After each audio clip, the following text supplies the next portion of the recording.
Start recording.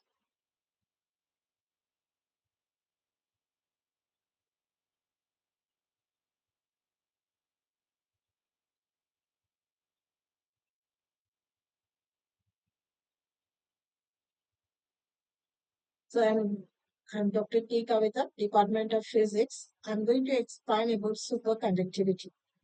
Superconductivity means certain ultra-cold substances can conduct electricity without any resistance. So at low temperature, it behaves as a superconducting material. At higher temperature, it behaves as a normal conducting material. The important properties of superconducting materials are critical temperature, critical magnetic field, and critical current. This graph shows that here, if you are taking normal conducting material, when temperature increases, resistivity of the material is also increases. Whereas in case of superconducting material, when the temperature is decreases, the resistivity of the material is also decreases. So at this particular temperature, it is abruptly dropped to zero. Below this temperature, it behaves as a superconducting material. Above the critical temperature, the material behaves as a normal conducting material. This property is observed in mercury at 4.2 Kelvin.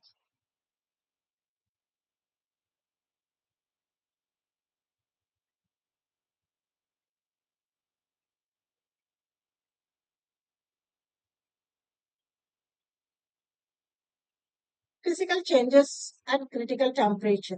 So the electrical resistivity is dropped to zero at critical temperature. The magnetic flux lines are completely excluded from that material. So there is a discontinuous change in specific heat of that material, and also the thermal conductivity and volume of the material is changed. BCS theory. BCS theory is nothing but Gordon, Cooper, and Sheriffer proposed a theory. So according to this theory, the pair of electrons are responsible for electrical conduction in superconducting material.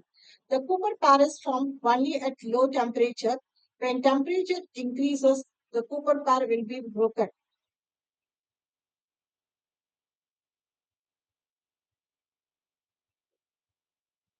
Properties of superconducting materials. The electrical resistivity of superconducting material is zero. All the magnetic flux lines are completely excluded from that material. There is a discontinuous change in the specificity of that material. At superconducting state, there is a small changes of thermal conductivity and volume of that material.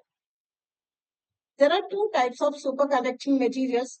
Based on the magnetic behavior, it is classified into type 1 and type 2 superconducting materials. Type 1 superconducting materials are known as soft superconductors, and type 2 superconducting materials are known as hot superconducting materials. See, in type 1 superconducting material, the graph is plotted the applied magnetic field versus temperature. So it completely obeys the Meissner effect. So below the critical magnetic field, the material behaves as a superconducting material. So once the applied magnetic field is equal to critical magnetic field, all the magnetic flux lines are suddenly drops to zero.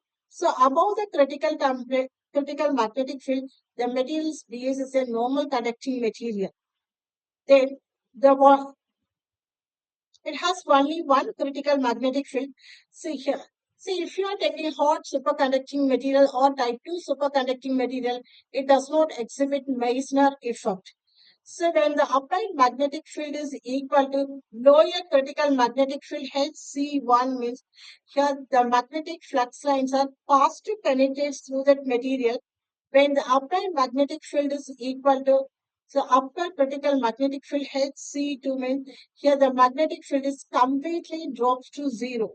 So between HC1 and HC2, it behaves neither a superconducting material nor a normal conducting material. This state is known as mixed state or vertex state.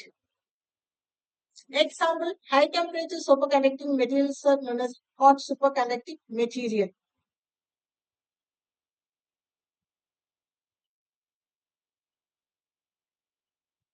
போதுமா sir?